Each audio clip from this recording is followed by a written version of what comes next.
So ఇంకా పవన్ కళ్యాణ్ గారు నిన్న పిఠాపురంలో ప్రభుత్వ కార్యక్రమాల్లో పాల్గొన్నారండి. చదువు బలమైన ఆయుధం. సో ఇంకా లోకేష్కి అభినందనలు అంటండి. కూటమి ప్రభుత్వం అమలు చేస్తున్న కార్యక్రమాల్లో పేటీఎం చాలా కీలకమైనది. దీనిని మంత్రి లోకేష్ ముందుకు తీసుకుపోతున్నారు. ఆయన హృదయపూర్వక అభినందనలు ఆయనకి.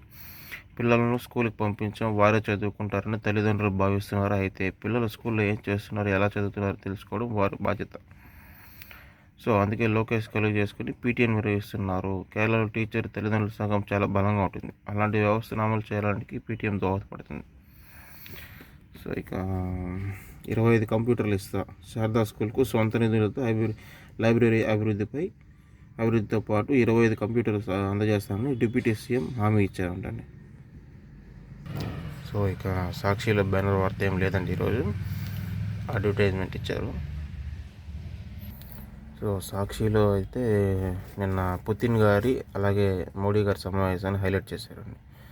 ఉన్నత శిఖరాలకు మన బంధం, 8 దశాబ్దాల స్నేహానికి నూతన శక్తి వేగాన్ని జోడిద్దాం, 2030 నాటికి $100 బిలియన్ వార్షిక వాణిజ్యం అట అండి. సో ఇంకా అది హైలైట్ చేశారు.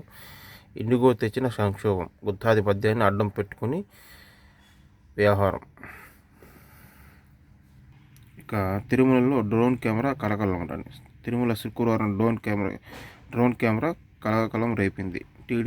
టీటీడీ భద్రత దాటుకుని ఓ భక్తుడు డ్రోన్ కెమెరా ఎగరవేశాడు, వీడియోలు తీశాడు. దీన్ని గుర్తించిన భక్తులు టీటీడీకి సమాచారం ఇవ్వగా సిబ్బంది అతన్ని అదుపులోకి తీసుకున్నారు.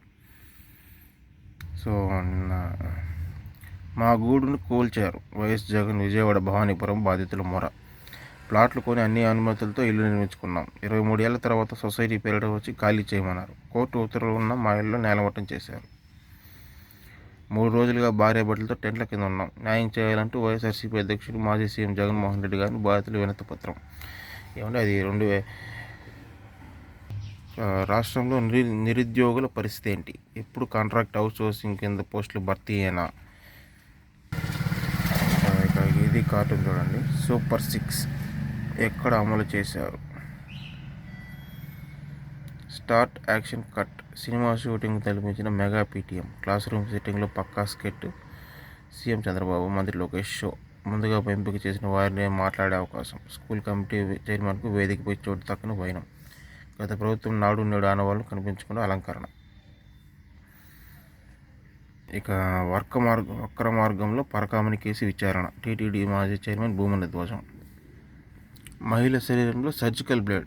ఎక్స్రే తీయగా మహిళ శరీరంలో కనిపిస్తున్న సర్జికల్ బ్లేడ్. ఆపరేషన్ సమయంలో బ్లడ్ లోపల పెట్టి కుట్లేసిన వైద్యులు. నరసరావుపేటలో ప్రభుత్వ ఏరియాలో ఆసుపత్రి దారుణం. చంద్రబాబు పాలనలో రోజుకి ఎదుగుతున్న ప్రభుత్వ హాస్పిటల్.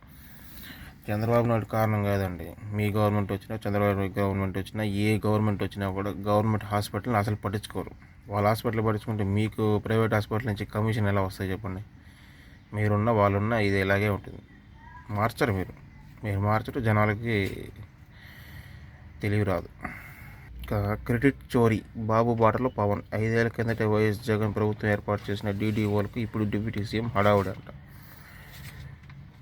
ఏమంటే వాళ్ళు మీరు చేసిన వాళ్ళు దాన్ని కంటిన్యూ చేసి ఓపెన్ చేశారు. మీలాగా రాజధాని ఆపేలేదు కదా. ఇక భార్య ఆమె ప్రియుడిపై కత్తితో దాడంట. ఆందోళనకరంగా భార్య పరిస్థితి, పోలీస్ స్టేషన్లో లొంగిపోయిన నిందితుడు. స్టార్ట్ యాక్షన్ కట్, సినిమా షూటింగ్ను తలపిస్తున్న మెగా పీటీఎం. పక్కా స్కిట్తో సీఎం చంద్రబాబు, మంత్రి లోకేష్. ముందుగా ఎంపిక చేసిన వారిని మాట్లాడే అవకాశం. మీరు మాట్లాడే అవకాశం కూడా లేదు కదండి. మీరు చేసింది కూడా అదే కదా. మీరు చేసే మాత్రం న్యాచురల్, వీళ్ళు చేస్తే మాత్రం యాక్షన్ కట్టు స్టార్ట్. టీటీడీ సభల్లో పేరెంట్ టీచర్ సమావేశాలు. రాష్ట్ర వ్యాప్తంగా దారి తప్పిన వైనం. నేతల కోసం ప్రధాన ఉపాధ్యాయుల పడిగాపులు. సీఎం చంద్రబాబు, మంత్రి లోకేష్పై పొగడ్తలకే సమయం సరి. విద్యా సంబంధ అంశాలపై చర్చకు దక్కని చోటు. చాలా చోట్ల మధ్యాహ్న భోజనంపై ఫిర్యాదు. కడపలో గాంధీనగర్ మున్సిపల్ హై స్కూల్లో పీటీఎం హాజరైన టీడీపీ కార్యకర్తలు. పిల్లలు ఉండరా అండి? వాళ్ళు స్కూల్లో చదువుకోరా, లేదా వాళ్ళు మీటింగ్కి రాకూడదా? ఇక ఈనాడులో వెళ్తే ఈనాడులో కూడా పుతిన్ గారి అట్లాగే మోడీ గారి సమావేశాన్ని హైలైట్ చేశారండి. ఆత్మీయ బంధానికి ఆర్థిక సత్తత, 5 ఏళ్ళు ప్రణాళికకు భారత్ రష్యా ఆమోదం. పుతిన్తో మోదీ శిఖరాగ్ర భేటీ, కీలక ఒప్పందాలపై ఇరు దేశాలు సంతకాలని చెప్పేసి నిన్న జరిగిన పుతిన్ గారిది అలాగే మోడీ గారి మీటింగ్ హైలైట్ చేస్తారండి. ఇక లోకేష్ గారు మీటింగ్ చేశారు. ఆర్టీసీ బస్సుల్లో ఉచిత ప్రయాణంతో 22 లక్షల మంది దివ్యాంగుల మేలు. పల్లె వెలుగు ఎక్స్ప్రెస్ డీలక్స్ సర్వీసుల్లో ఇకపై ఫ్రీ. మద్యం నిందితులకు 19 వరకు రిమాండ్ పొడిగింపు అండి. ఈ ఆర్టీసీ బస్సుల విషయంలో గవర్నమెంట్ పెట్టింది ఫ్రీయే కానీ ఆర్టీసీ బస్సు డ్రైవర్లు ఏం చేస్తున్నారంటే ఏదో ఫ్రీగా వీళ్ళ డబ్బుతో తోలినట్టు ప్రవర్తిస్తున్నారు. ఎక్కడన్నా లేడీస్ చేయి పెట్టి ఆపితే వాళ్ళు ఆపకుండా వాళ్ళు ఎక్కించుకోకుండా వెళ్ళిపోవడం ఇట్లాంటివన్నీ చేస్తున్నారు. మారాలి. మీ సొంత డబ్బుతో ఏమి ఎక్కించుకోవట్లేదుగా, గవర్నమెంట్ టికెట్ ఇస్తుందిగా. సో అది కొంచెం గవర్నమెంట్ పట్టించుకోవాలండి. సో ఇక విశ్రాంతి ప్రిన్సిపల్కు సైబర్ నేరగాళ్ళ ఫోన్ కాల్. ఈనాడు కథనం చూసి భారీ హెచ్చడంతో తప్పిన ముప్పు. ఇక 100 రూపాయలకి వారసత్వ వ్యవసాయ భూముల రిజిస్ట్రేషన్ అండి. ఆస్తి రిజిస్ట్రేషన్ విలువ 10 లక్షలు దాటితే 1000 రూపాయలు. వైకాపా బాధల నుంచి రైతులకు భారీ ఊరటనిచ్చిన కూటమి ప్రభుత్వం. ఇక విమానాల రద్దుతో ఇబ్బంది పడ్డ తెలుగు రాష్ట్రాల ప్రయాణికులు అంటారు. టెర్మినల్లోనే తిండి తింద్ర. శంషాబాద్ విమానాశ్రయంలో ప్రయాణికుల పడిగాపులు. బెంగళూరు విమానాశ్రయంలో నిలిచిపోయిన ఇండిగో విమానాలు. ఇండిగో ఎయిర్లైన్స్ సంస్థ ముందస్తు సమాచారం లేకుండా విమాన సర్వీసులు రద్దు చేయడంతో పాటు తెలుగు రాష్ట్రాల్లో విమానాశ్రయాల్లో ప్రజలకు తీవ్ర ఇబ్బంది ఎదుర్కొన్నారు.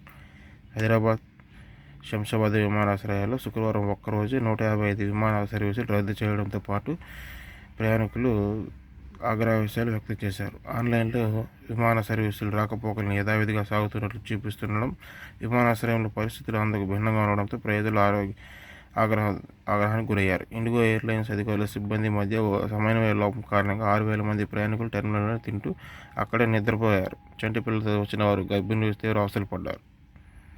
ఇక అఖండ సినిమా 2 విడుదల వచ్చే వారమైన. అగ్ర కథానాయకుడు బాలకృష్ణ నటించిన అఖండ 2 విడుదలపై ఇంకా స్పష్టత రాలేదు. నిర్మాణ సంస్థకు ఎదురైన ఆర్థిక వివాదాలన్నీ కొలిక్కి వచ్చాకే కొత్త విడుదల తేదీని ప్రకటించే అవకాశం.